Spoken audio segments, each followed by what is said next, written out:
অর্জুন সিংকে খুন করার ছক। মনে রাখতে হবে ওই বাড়িতে অর্জুন সিং নয়, বিজেপির বিধায়ক পবন সিংও বাস করেন। উপদ্রুত অঞ্চল হয়ে গেছে। পরিকল্পিতভাবে তৃণমূল কংগ্রেসের স্থানীয় বিধায়ক এই আক্রমণ চালাচ্ছে, পুলিশের সহযোগিতায়, পুলিশের উপস্থিতিতে, পুলিশের পদান্নতায়। পুলিশ সরে যাক, নিজেরটা নিজে বুঝে নেবার ক্ষমতা অর্জুন সিং এর আছে। গাড়ি যাতায়াতের সময় দুধছে নবদ্বীপের গঙ্গা সেতু, বসে গিয়েছে নবদ্বীপের গঙ্গা সেতু একাংশ।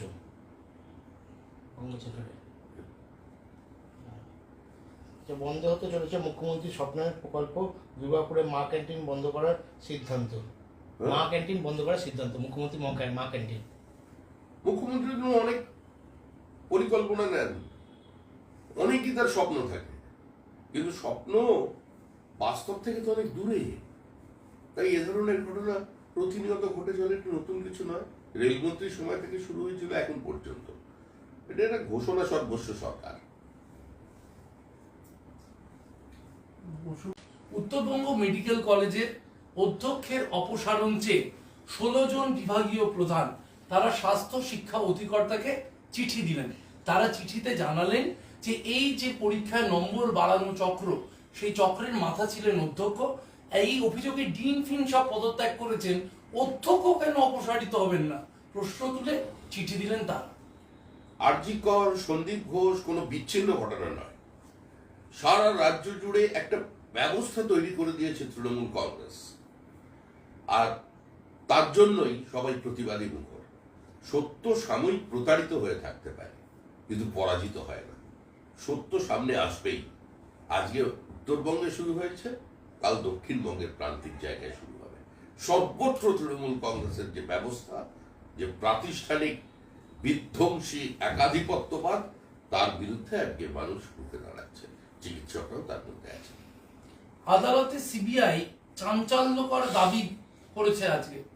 সন্দীপ আর অভিজিতের মোবাইল ফোন থেকে পাওয়া বেশ কিছু ফোন কল থেকে মনে করা হচ্ছে ঘটনা চেপে যেতে একটা উদ্যোগ নেওয়া হয়েছিল। অর্থাৎ এক্স প্রিন্সিপাল এবং টালা থানার ওসি তাদের ফোন কলের যে বহর দেখা গিয়েছে।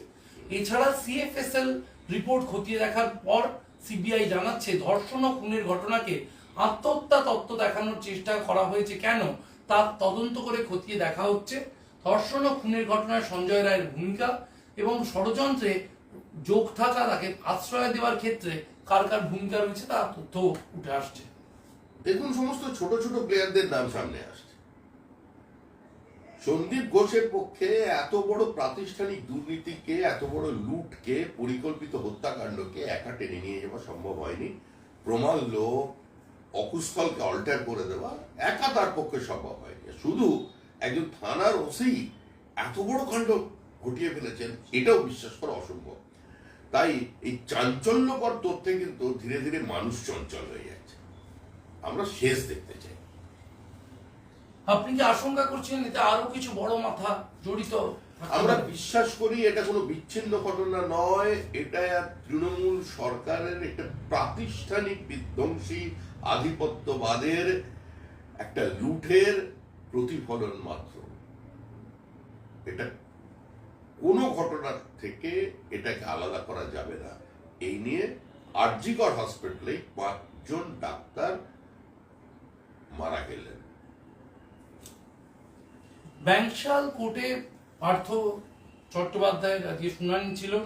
সেখানে নিয়োগ দুর্নীতি মামলায় পার্থ চ্যাটার্জি এবং অয়নশীলকে জেলে গিয়ে জিজ্ঞাসাবাদ করতে আবেদন করেছে সিবিআই। তারা বলছেন যে বেশ কিছু তথ্য উঠে এসেছে, যাতে অয়নশীলকে প্রেসিডেন্সি জেলে গিয়ে জিজ্ঞাসাবাদের আর্জি জানিয়েছেন তারা। জেলবন্দি পার্থ চট্টোপাধ্যায় ও অয়নকে গ্রেপ্তার দেখায় সিবিআই। নতুন একটি মামলায় তাদের দুজনকে গ্রেপ্তার করা হয়েছে এবং সিবিআই আইনজীবী এই মামলা প্রথম থেকে লড়ছেন। তিনি আজ আদালতে না, সিবিআই আইনজীবী যিনি প্রথম থেকে লড়ছিলেন তিনি আজ উপস্থিত না থাকায় শুনানি সম্পন্ন হয়নি। সিবিআই আদালতের বিচারক প্রশান্ত মুখোপাধ্যায় সোমবার অর্থাৎ 7ই অক্টোবর পরবর্তী শুনানির দিন ধার্য করেছেন।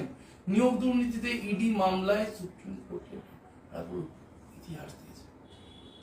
ফলে সিবিআই আইনজীবী এলেন না আজকে আবার। আপাতত সোমবার শুনানির দিন ধার্য করা হয়েছে।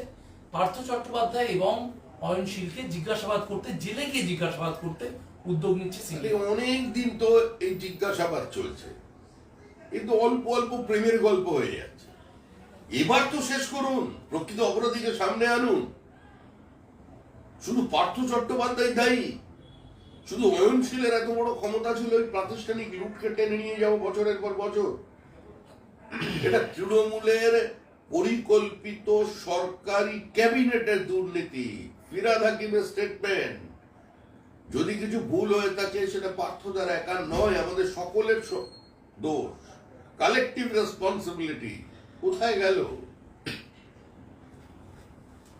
এই একটা যে প্রশ্ন উঠে যাচ্ছে এই হিয়ারিং ঘিরে, অয়নশীলের আইনজীবী পার্থ চট্টোপাধ্যায়ের আইনজীবীরা তারাই প্রশ্ন তুলছেন যে যখনই একটা সম্ভাবনা তৈরি হলো পার্থ চট্টোপাধ্যায়কে অনুব্রত মণ্ডলের জামিনের পর, এবার হয়তো পার্থবাবুর জামিন, তারপরে তাকে নতুন মামলায় গ্রেপ্তার করলো সিবিআই, এই প্রশ্ন তুলছেন আদালতে পার্থ চট্টোপাধ্যায় অয়নশীলের আইনজীবীরা।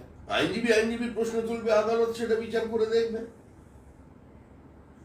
যে সুকৌশলে পার্থ চট্টোপাধ্যায়কে আটকে রাখা হচ্ছে না, এর উত্তর আমরা কেন দেবো? যা দেবেন আদালত দেবে। আদালতের নির্দেশ এবং নজরদারিতে তদন্ত চলছে। আমি তো এর তদন্তকারী সংস্থার মুখপাত্র নই। সিবিআই এর এক আইনজীবী আজ উপস্থিত ছিলেন, কিন্তু শুরু থেকে যে মামলা লড়ছিলেন তিনি উপস্থিত না থাকায় বিচারক তার খোঁজও করেন, করে জানতে পারেন তিনি আজ উপস্থিত নেই। এই যে সিবিআই এর আইনজীবীদের অনুপস্থিত থাকা, এরকম একজন মানে মন্ত্রীর জামিন, মন্ত্রীকে জিজ্ঞাসাবাদের একটা যে সময় প্রাক্তন মন্ত্রীকে চলছে, সেই জায়গায় সিবিআই কি একটু অবহেলা করে ফেলছে? দেখুন, আমরা এই মুহূর্তে বন্যা পরিস্থিতি নিয়ে এবং রাজ্যের বিভিন্ন জায়গায় আমাদের প্রতিবাদ, প্রতিরোধ, আন্দোলন নিয়ে ব্যস্ত আছে। ত্রাণ পাঠাতে হচ্ছে, বিজেপি এই কাজে আছে। এর মধ্যে কার কোন আইনজীবীর পেটে ব্যথা হলো আসতে পারলেন না, কার মাথার যন্ত্রণা হলো, কি কারণে তিনি এলেন না, শ্বশুর বাড়ি চলে গেলেন কিনা, সেও তো জানা নেই। এইগুলো নিয়ে আমরা কি বলতে পারি? কিন্তু আমরাও খুশি নয়।